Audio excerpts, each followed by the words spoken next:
জাতীয় বিশ্ববিদ্যালয়ের 2022-23 শিক্ষাবর্ষের মাস্টার্স মানে নিয়মিত প্রোগ্রামের ভর্তি নিয়ে অনেকের মনেই প্রশ্ন। তালিকা প্রকাশের সাথে সাথে কিন্তু ভর্তি প্রক্রিয়াটা শুরু হয়ে গেছে।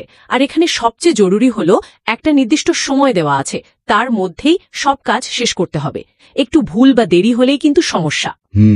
studian.com-এ যা দেখলাম, অনলাইনে আবেদন ফর্ম পূরণ আর সেটার প্রিন্ট কপি নেওয়া, এই কাজটা করতে হবে 18 জুন থেকে 29 জুন 2025-এর মধ্যে। জাতীয় বিশ্ববিদ্যালয়ের যে অ্যাডমিশন ওয়েবসাইটটা আছে www.nu.ac.bd admissions, সেখানে গিয়ে অ্যাপ্লিক্যান্ট লগইন মাস্টার্স রেগুলার অপশনটা ব্যবহার করতে হবে। কাগজপত্র যখন জমা দেবেন তার সাথেই রেজিস্ট্রেশন ফি বাবদ 835 টাকা জমা দিতে হবে।